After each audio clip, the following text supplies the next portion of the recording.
Good evening, everyone. Welcome to the Metaphysical Hour. I'm Julia Cannon, and this is my co-host Tracie Mahan in the Christmas tree. I'm in the tree.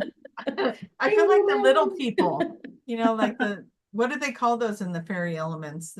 There's the little people. Gnomes. It could be a gnome. That could be why her last name is Mayhem. The naughty gnome. Mhm.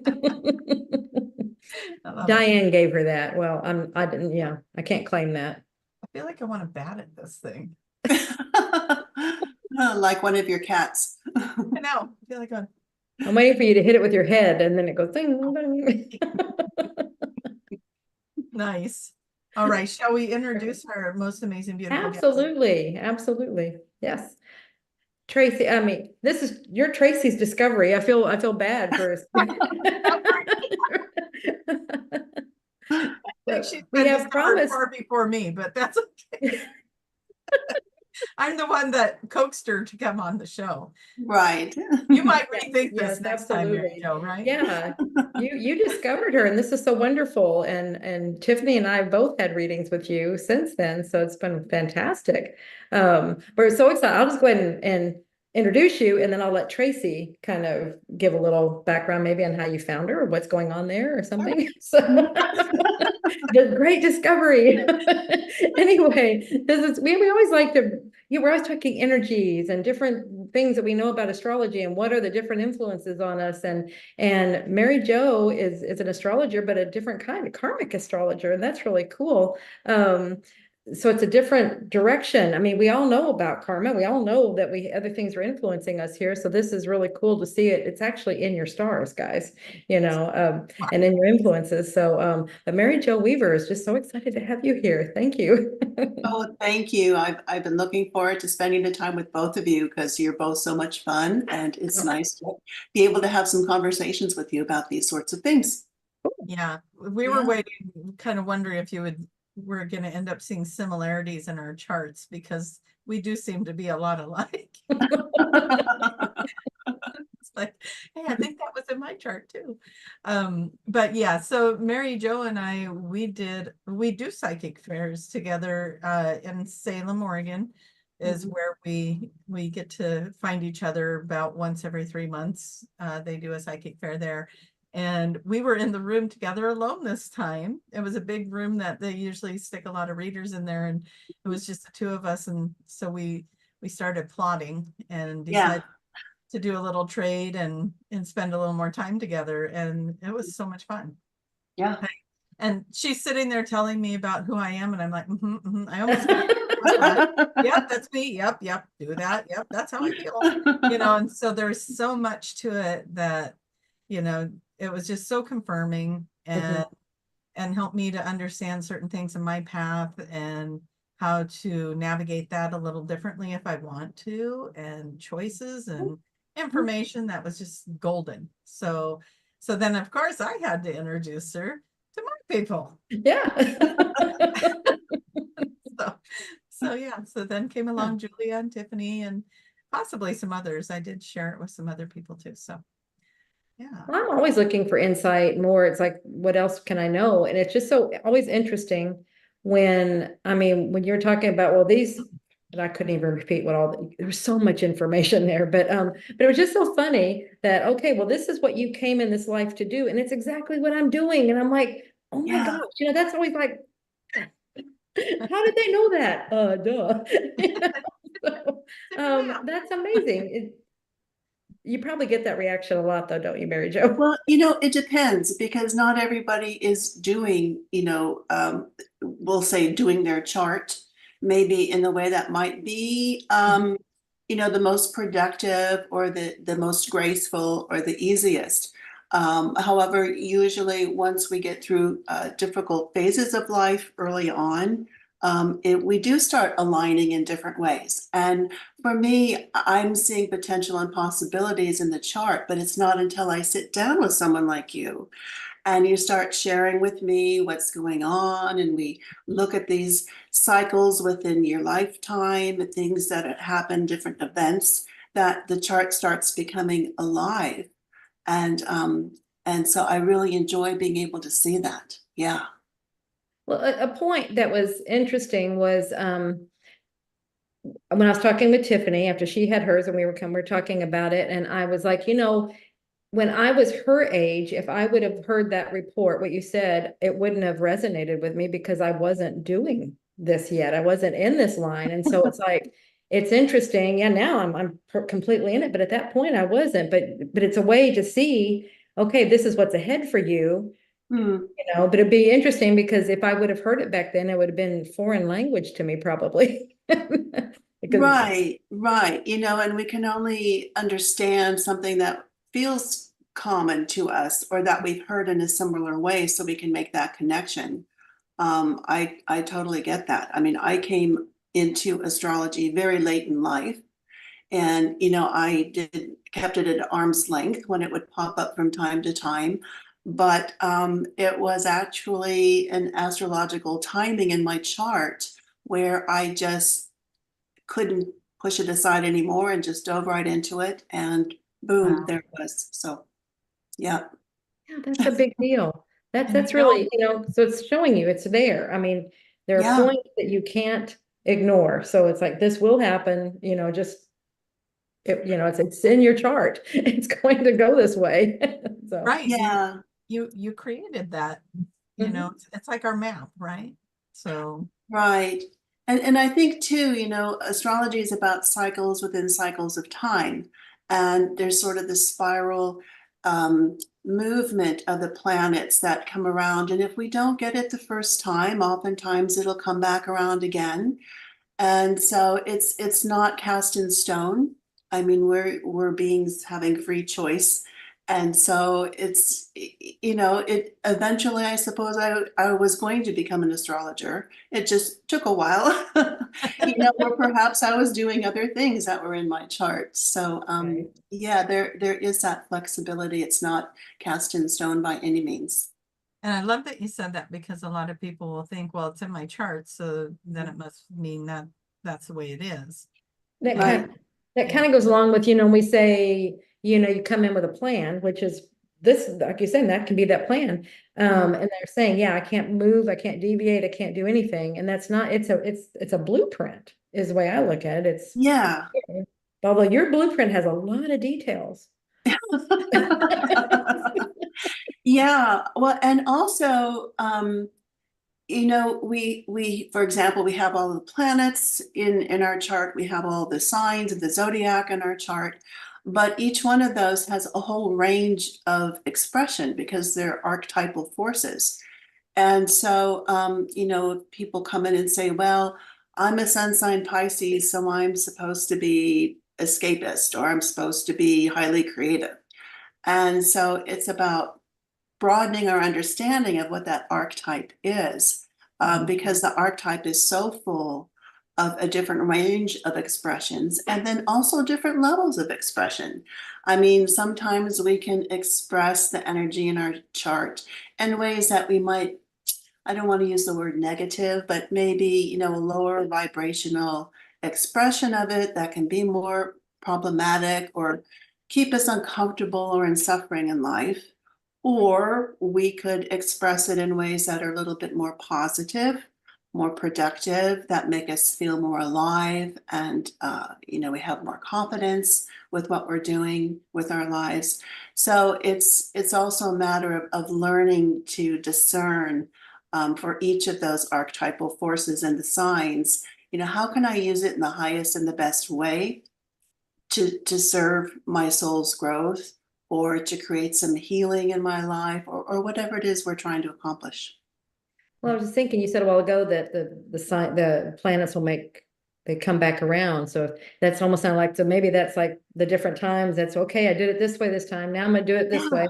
Now how about I do it this way? So it's almost like a spiral upward of. Yeah, Yeah. exactly. And if we're conscious, and have that, we can stand back and not be reactive and have that perspective and not get into judgment or feeling guilt or shame and say, okay, well, I did it this way last time, and how do I want to do it this time? And, what have I learned since then? Or, I'm in a different direction or in a different place now. Yeah. It's all learning. I think this is Oh, probably a perfect spot to pause and bring our beautiful Tiffany in to tell us where everybody is from. Because I'm seeing over here on another screen, I'm seeing everybody's posting where they're from. Wonderful. That's Yay. Thank you, clever. guys. Yeah. So Tiffany, you want to shout out to everyone? Sure. We have Ontario, Florida, Connecticut, India, Quebec, Chicago, another Canada, California, Little Rock, Arkansas, Yeah, Arkansas. Columbia, Missouri. We have Ireland, some more Canada, some more California, Miami Beach, Chicago, Australia, California, New Mexico, Amazing. some more Australia. We have New Zealand, Florida, UK, Austin, Texas. Hi. Maine, New Jersey, Maryland, Minnesota, New Zealand, Arizona, Wisconsin, Chicago. Hi, Patricia, because you said hi to me. Now everybody's going, Montana, Colorado. Thank you And so much. Isn't that amazing? I just love hearing all these places. You guys are so fantastic. Absolutely. Yeah. That's so cool. That it just keeps going too, and everybody's jumping on and putting in more. So we do see ya. I love it. And it's all over the world, all over the world. So Wow. Yeah, and I'll just reinforce why we do that. You're lighting up, you're part of the grid. That's very important. Yeah. Let the world know you're there. we're all coming together. Mhm. Love it. So cool. So you kind of so how did you get into this? You said it kept coming around and then it's like hitting you over the head, like, come on, it's Right. time. So Right. Well, it was around the late 1990s, and I was in the library one day and I had half an hour to myself and was just browsing the bookshelves. And the book didn't fall off the shelf, but my hand went right to it, sort of thing, sort of a Mhm. situation. And it was a book about karmic astrology. And so I thought, oh, well, I'll sit down and read this anyway. This isn't really my cup of tea, but I'll take a look at it. And I sat down and read the first few chapters, and the way karma was described, the way the interpretation of, we are beings that have a lot of choices. However, we do have our higher self that has a desire to keep us on a path that's productive. And perhaps we have things like soul missions in life and things that our soul wants us to be able to accomplish and experience. It was a very interesting take on life. And it also felt very empowering because instead of talking about karma as being some sort of punishment, it defined it more as an intent or an intention that we have to have some sorts of experiences in order to expand our understanding, our experience of being a spiritual being in a human body, and also to maybe create some balance, to be of service to others, all these different reasons why we might create karma or intention when we come in. So my half an hour was up and I needed to get on to another appointment. So I went ahead and I checked out the book and brought it home and read the whole thing, and then went down to my bookstore and ordered a copy. And then finally I looked at the very last page and saw that the author was a astrologer in Baltimore, Maryland, where I tend to go periodically to visit with family. And so I thought, oh my goodness, do I dare make an appointment to see her next time? And so I did. And she just blew my socks off the first 5-10 minutes by asking me questions that just brought up this huge thing I felt inside of me. And I felt very, very emotional. And there was this huge, like, inner knowing or connecting from what she was describing that didn't make any rational sense to me. But I thought, oh, well, there is something here. I can't just walk away from this.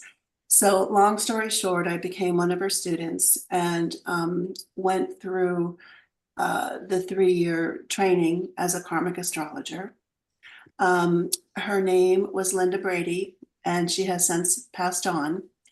And she worked out of Baltimore, also out of Florida, and up and down the East Coast. And so I would go back periodically, and when she would hold retreats for her students and other astrologers, and went on for a couple more years and did the equivalent of postgraduate work. And so I felt like a fish jumping back into water. I just felt like it made sense to me, and it came to me pretty easy, I think more easily than a lot of people do. But that's the thing, we all find our little thing that we can do that is just like our groove. And Yeah. And astrology was for me. So yeah. Well, it shows when you're doing the readings, Oh. sharing with us. Yeah, the time goes fast when time is spent with you. It goes fast. And it was like, Oh. like, Over, yeah. no. Yeah, I want more. Tell me more. So did you have anything that, as you were looking at this, I think when I talked to you, I was like, can you give us a little peep show into 2024? What are we going into for the year? Yeah. I gave that a little bit of thought, and I thought, yeah, let's talk about that a little bit. So to start in a broad viewpoint here, I thought what I would talk about a little bit first is how we are moving from the age of Pisces into the age of Aquarius. And people have heard that over, the decades. And what does that mean? And when we are making a transition from one part of this very long cycle of time, these astrological ages last about 2,600 years. And they have to do with something technical called the precession of the equinoxes. It has to do with the tilted axis of the Earth.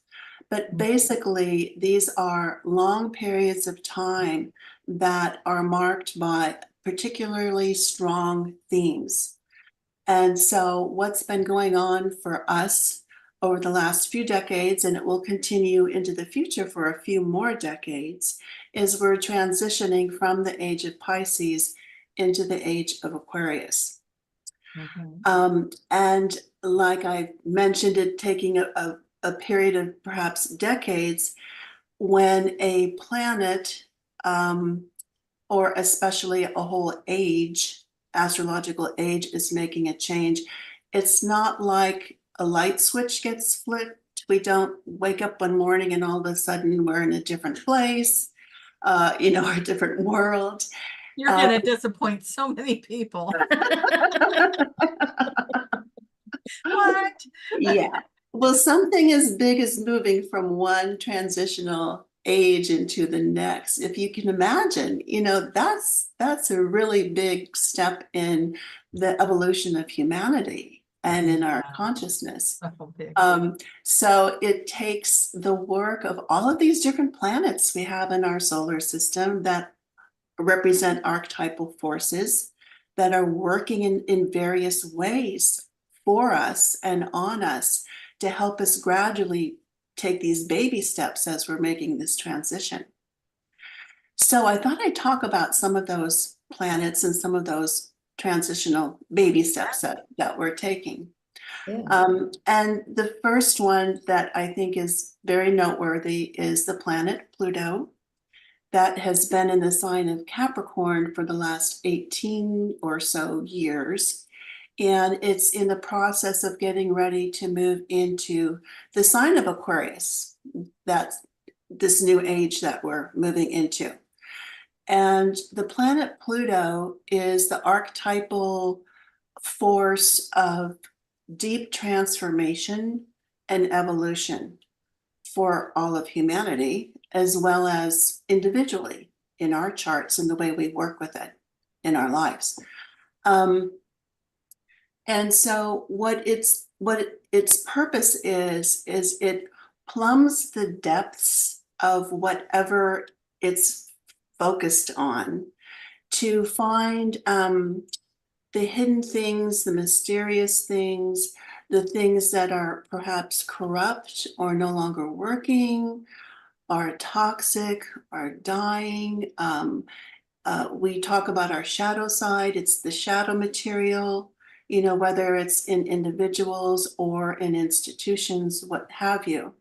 And so it works to dig down and to bring this material up into the light of day so we can surgically eliminate it, so we can transform it, so we can purge it, in order for us to regenerate, for us to, in a sense, die and be reborn and resurgent into this new, more uplifted, more evolved place. So we've gone through the last 18 years or so, a lot of changes in the areas of life that have to do with Capricorn. And Capricorn is all about the ways that we create physical structure and organization and systems. It also has to do with how we've created ways of thinking or attitudes or beliefs that have structured our lives. And so Pluto's been working to kind of break through those and dig up all of the ways that we need to take a look at what's not working. And we need to make some deep changes, eliminate things, transform society. We've seen things happen in businesses and finance, with the banks and the housing crises. We've seen things in institutional structures and organizations like government, politics, everything's just been blown up out of the water and nothing is the way it used to be. And in the early years of Pluto and Capricorn, you would hear a lot of people saying, oh, I'm just waiting for things to go back to the way they were. But no, that doesn't happen with Pluto. I want to get back to normal. No, yeah, Pluto doesn't let us go back there. No, we're moving forward. So last March, Pluto dipped its toe into the sign of Aquarius, just the first degree or two, for a short while. And then it decided to move retrograde and moved back into Capricorn. And the way I describe retrograde planets is as if the planet's moving along its track and then it says, wait a minute, we need to go back and revisit. We need to take a look at what just happened back there, or was there something I missed? Or is there something I need to reclaim? Did I drop something and I need to bring it with me as I'm moving into this new territory? So up now through the end of this year, we've had an opportunity to go back and tie up any loose ends that we might personally or collectively have in reforming some of these old structured ways of being, the old traditional ways of doing things that are really keeping us tied in to old dysfunctions that are no longer working for us. And then what's happening in 2024 is next month on January 20th, Pluto is going to move into Aquarius and stay there for 19 years. Okay. Yeah. No changing mind. Yeah. That's right. Yeah, it's going to take 19 years to move through all 30 degrees of the sign of Aquarius. So, being the planet that's way out there on the edge of our solar system, it takes a long time. So this is a very, very long process. And we'll have other planets that are closer to the sun, cycling over shorter periods of time that are also doing their job in helping us move along and move forward. So, what can we expect? What kind of changes can we see if Pluto's making this big change from Capricorn to Aquarius? Well, whereas Capricorn had to do with physical structures, being an earth sign, and institutions and things that had to do with resources, money, those sorts of things. Aquarius, being an air sign, has to do more with thoughts, ideas. It rules, or it has a lot to do with science and technology. Oh, okay. Yeah, Mhm. yes, So we know what's going to happen 2024 there. 2024 is going to be big. It'll be good. Yeah. yes. It has to do with the unconventional, and Capricorn's very conventional and very traditional. And so we're making this big giant step from dealing with old traditional, conventional ways of doing things to, oh, now the focus is going to be, we're going to look at what's innovative, what's new. Instead of looking at the middle of the bell curve, we're going to be looking at fringe elements, or thinking outside of the box, or what's out there. And then what's this Plutonian archetype of wanting to dig down deep and look for any shadow material. What might happen in terms of social media platforms. Aquarius has a lot to do with having respect for the individual. And so it's associated with maybe disenfranchised or fringe members of society that, are not in the majority. And so perhaps we're going to see a little bit more in the terms of those elements in society that have been ignored or even repressed or suppressed, being able to have more of a say or speaking out more.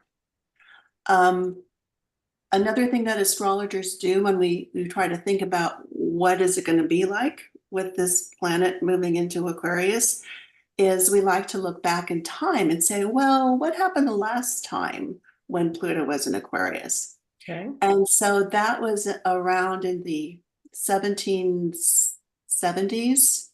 And that was a time of a lot of social uprising against monarchies. We had the French Revolution, we had the American Revolution. There was a lot of uprising of different groups of people saying, we don't like this way things have been going. We're going to stand up and speak out. It was also a time when there was the beginnings of the Industrial Revolution back then. And so this time around, we've got, computer technology and social media platforms that we wouldn't have imagined 25, 30 years ago. AI is also on the scene now. That's big. Yeah. So, Pluto's going to say, okay, well, what's the shadow side of all of this? And perhaps what do we need to look at instead of just jumping on the bandwagon and thinking everything's going to be fine? What needs to be transformed? What do we need to say, no, this is not going to work for us. So those are the sorts of things that Pluto is going to be doing for us. Yeah. That makes sense. We were just talking about that last week about what all we've seen change just in the last 10, 20 years. And some, can you imagine what the next 5? I thought you said 500, but it was like the next 5 years, and that rings right there with it, so it's all set in the planet's moving. It can be doing that. I mean, it'll be what we've seen. Yeah. But I completely agree. It's like we've got to look at the whole picture. Right. And so we have to look at the downside of all this technology and this brave new world that we're moving into. On the personal level, I mean, we can talk about what's happening globally and, to humanity collectively. It's also important, I think, we have a lot of horoscope material. We have a lot of astrology material on the, on the interwebs where you can read about what does all of this mean. But ultimately, we need to make it personal and take responsibility for what's my part in this, or what does this mean for me, or what can I take from it. And so Aquarius and its ruling planet Uranus are all about us breaking out of these old constructs that we have created over time that are very Capricorn-like, that are keeping us hemmed in or boxed in and keeping us from having the freedom to be our true authentic selves. And, when you think about Aquarius and Uranian events like revolutions around the world through history, those were all, forcing humanity or the culture or the political system to recognize that we really need to pay more attention to individual rights, and we need to have more respect and understanding and appreciation for diversity. So I think on the personal front, what can we do, for the next 19 years? What does it have to do with us as individuals? It's, can we, respect our own individuality and celebrate our own unique gifts in the way we are, and at the same time, value and honor and appreciate the contributions of people that are different from us, and see that this is how we can all come together. And so there's that part of it. There's also the part about, okay, well, if that's true, then what's my role as a citizen of the world in my own unique way? And, what do I have to contribute to that?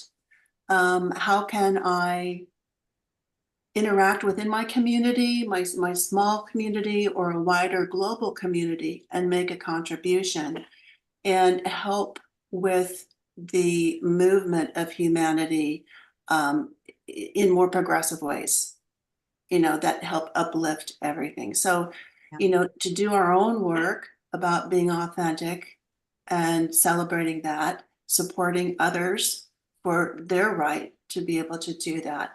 And then together, how can we come together?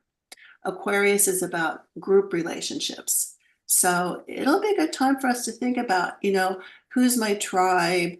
What's my group that I want to join or be part of, so I can contribute in my own way, and we can work together to advance, whether it's a humanitarian cause or whatever we're inspired to work for. That's Yeah. cool. Can be Yeah. powerful. And I know there's a lot of people looking for those tribes, and it sounds like that's more likely to find your tribe at this time too. Yeah, I think it'll be, there'll be an emphasis, or it'll be in people's awareness a lot more, I think. Yeah. Yeah. Very nice. Yeah. Oh, Pluto.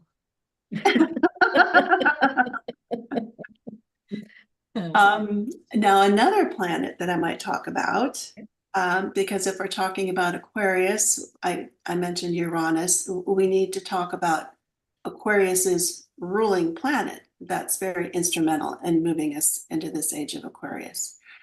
And so Uranus has been in the sign of Taurus. It'll be in the sign of Taurus for about 7 years, and we're a little bit more than halfway through right now. So we had Taurus and Capricorn. Yes. Okay. They're both they're earth and heavy. And you're right. And these powers of these archetypal forces to create change and move us in more progressive ways have been acting in these earth signs. And so, yeah, absolutely. So in Taurus, Uranus, which is the archetypal hurricane that blows through our life and just breaks down or breaks through, in unexpected, unpredictable ways. Just, it's like a cosmic 2x4 that hits us up the side of the head. It's like we did not see that coming. Mhm. Oh. Yeah. It's a different force from Pluto. But it again, it creates change because if we're stuck, it wants us to be free. It wants us to be authentic. Mm. And so it says, well, if you're not creating the change in your life, here comes the earthquake, or here comes something that, collectively we're not getting, we're not seeing. And so it serves us in that way. So it's Uranus has been in the sign of Taurus that rules money, finances, but underlying all of that, it has to do with our connection to our physicality and our physical world, our natural world that we're dependent upon. And with all of the events that have been happening over a period of decades, but really have only gotten to on the radar screens of most people, are the effects of climate change and how that's impacting all life forms. Mhm. And it's affecting our food chain. It's affecting, all the natural processes in the ecosystems. And so there's this unprecedented changes that are shaking up our world to say, we have to do something about it, or we're just not going to survive. And it's not just humans, we're a small part of it. And if the whole system's breaking down, then it's not going to be able to support anything.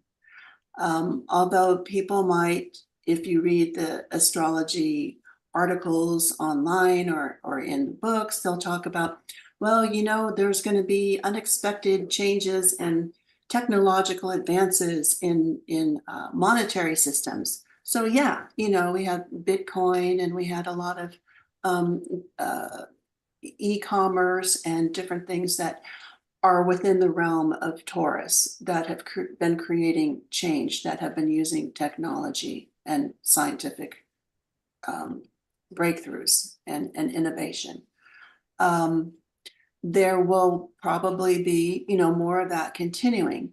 And what's happening in 2024 is between, I think it's March 20th and May 20th, this next year, the planet Jupiter is coming along and it's going to make what we call a conjunction with Uranus.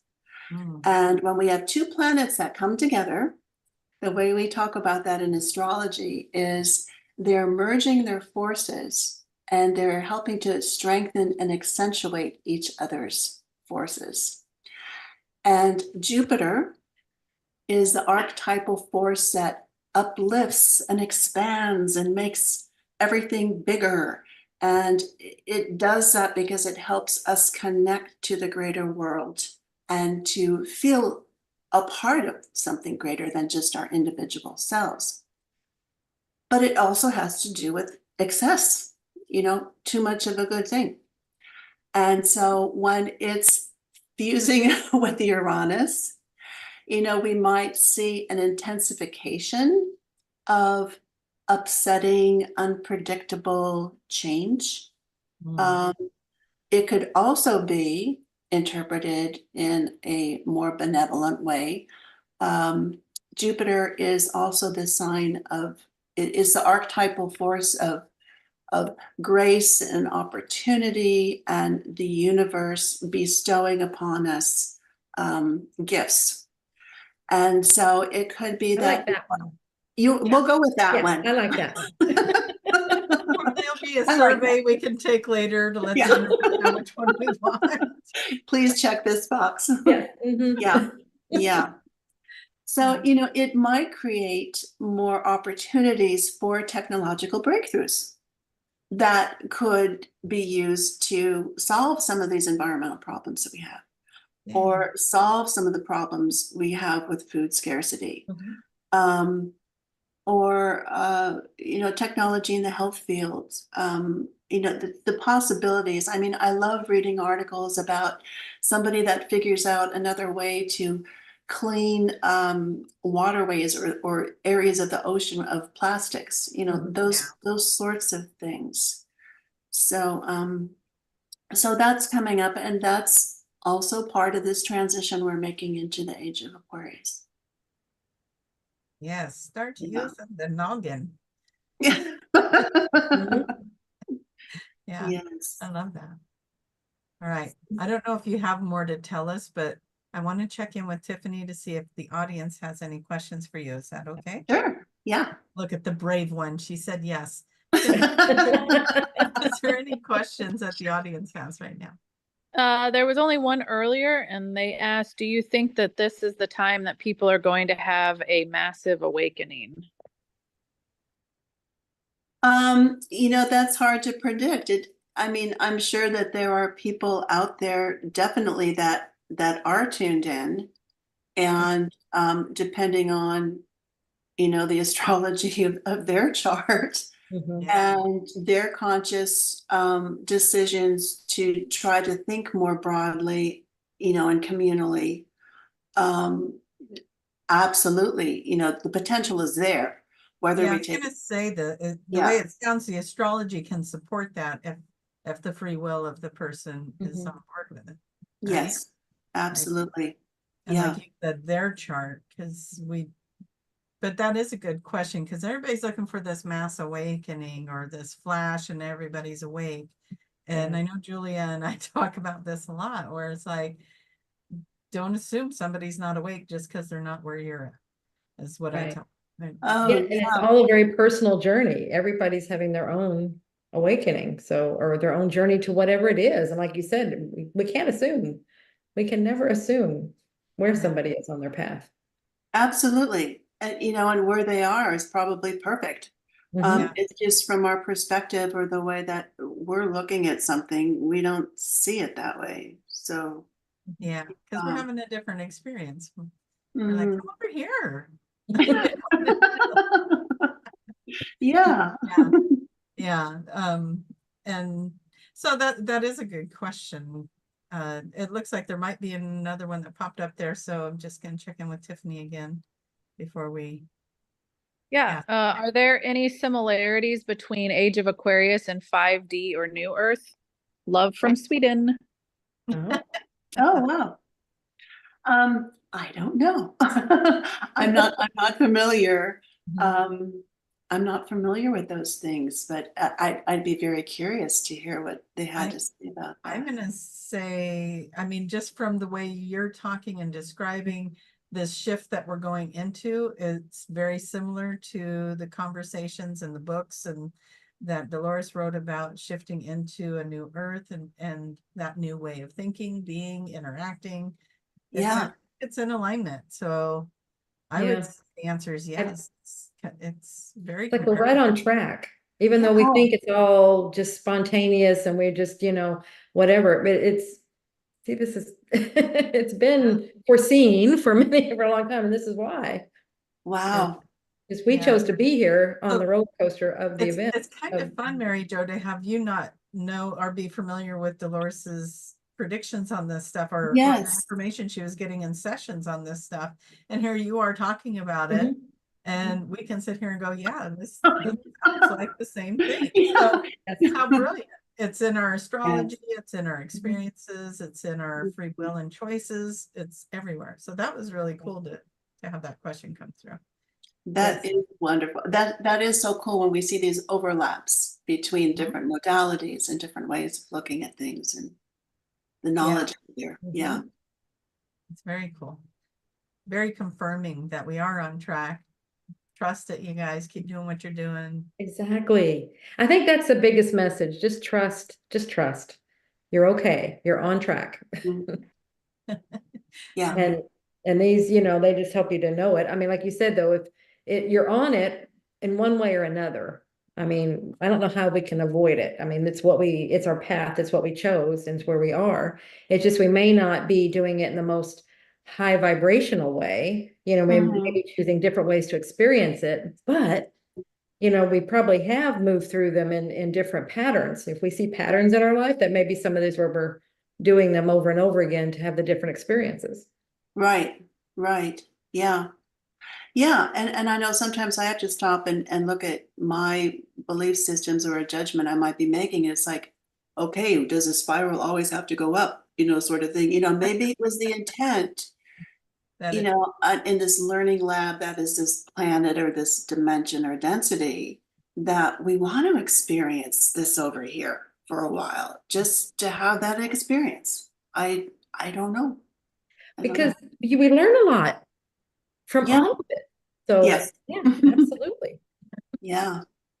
It's like before I go too far over here, let me get the rest of this and then I'll go back and then whatever. Yeah.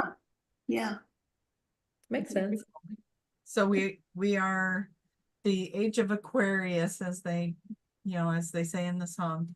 Mhm. You're saying that's going to be in the later part of January when Pluto switches back over to Aquarius, or is it? Are we already in Yes. there? Okay, so yes, in January 20th, which is actually the day when the sun ingresses Aquarius. Just a few hours afterwards, Pluto moves into Aquarius on that same day. And so we have again one of those powerful conjunctions between two planets, you know, Not on so the it's like the calendar. Plutonian planet of power and resurgence is going to be, you know, right up against the sun and like recharging its battery. And that could be an interesting, you know, hey, everybody take a look, you know, where are we now? Are we moving into the age of Aquarius? You know, what's happening? What changes in consciousness, you know, might I be feeling today? It might be a good time to do that. So this And is what I'm finding really interesting right now is all that's happening on the 20th, and then we leave for Thailand. Right in oh, there. Like, what is that, the 22nd? Our event Fly starts out. right in there. I Yeah. leave a few days earlier, but Right. So Yeah. the Thailand retreat, QHHT retreat and reunion is in Thailand right in that time frame. oh, Yeah. So powerful. And these aren't things, this is what I love is that you guys didn't know all of this when you're planning it, and yet here it divinely lands right I had there. no idea. You know, this stuff happens all the time, Mary Jo, Mhm. with QHHT. They'll plan something, they get it all set up, and then we get there and we find out some big astrological events going on. yeah. Meteor showers, comets. It's just crazy. And we'll find out that's going on while we're there. And it's just amazing. So it doesn't surprise me at all that there's this big shift happening, these things coming into union, and then we go on that trip. So That'll be cool because we'll all be together and we can kind of support each other maybe through this, you know, whatever. I mean, it's not like it's gonna be a big bang, but you know, it might be some energies felt or some things, you know, who Right. knows? yeah. Mhm. Yeah. Yeah. Well, the serendipity of it is just amazing. It's just, it's It really wonderful. is. So much serendipity. I love it. It's gonna be a Yeah. beautiful time. Yeah. Do you have any other pearls of wisdom for people? I can mention one other thing that's somewhat related. And this is the lunar nodes, which in karmic astrology is very important. So it's something that I tend to key in on. And the lunar nodes are there are 2 points in space that are exactly opposite each other. And the south node is indicative of the area of life and the ways of behaving that we're meant to be releasing, letting go of, you know, honor it, bless it, consciously take the good parts of it and move forward in the direction of the moon's north node, which we can think of as like our soul mission in life or our spiritual destination, our spiritual evolutionary destination. It's also a very practical point in our own natal charts because it has to do with how we can function more gracefully in life. So when I'm working with clients, I like to focus on that, like almost the first thing that we talk about, because it's such an unconscious part of us. We don't even realize what our South Node is. But Yeah. aside from the personal experience of it, collectively, right now, the South Node is in the sign of Libra for 18 months, and it will be throughout the rest of 2024. And the North Node is in the sign of Aries.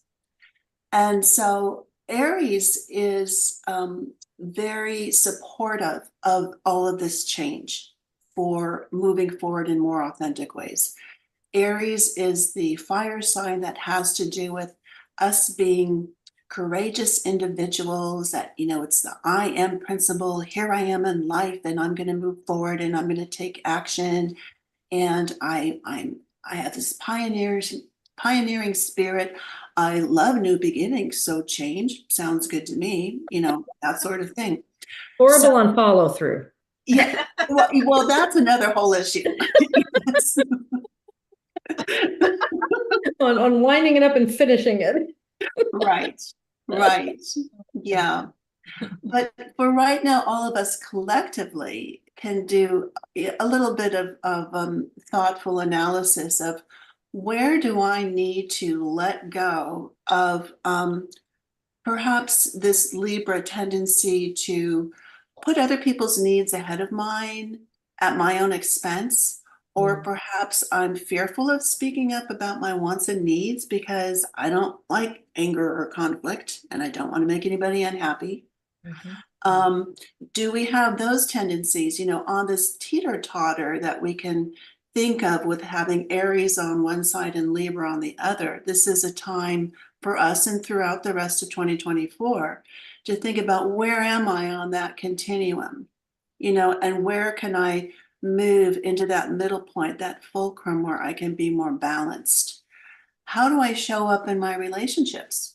You know, can I healthfully and honestly assert myself and my needs without stepping on the other person's toes, and in a respectful way where I honor and respect they have their needs too? How can we cooperate and collaborate? How can we create more fairness and justice? Can we take turns, you know? Or how do we make that work? So I think this is important personally and also collectively, you know, for moving out into our social networking groups where we're experiencing change and trying to help progress and move humanity forward.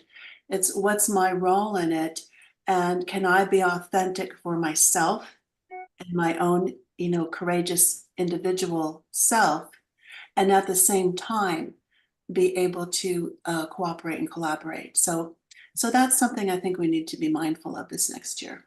Beautiful, beautiful Great. ending. They're already giving us the warning. It's time to go. It's like we just started. Mhm. So how would people reach you if they would like to have a reading with you? Oh, yeah, that would be wonderful.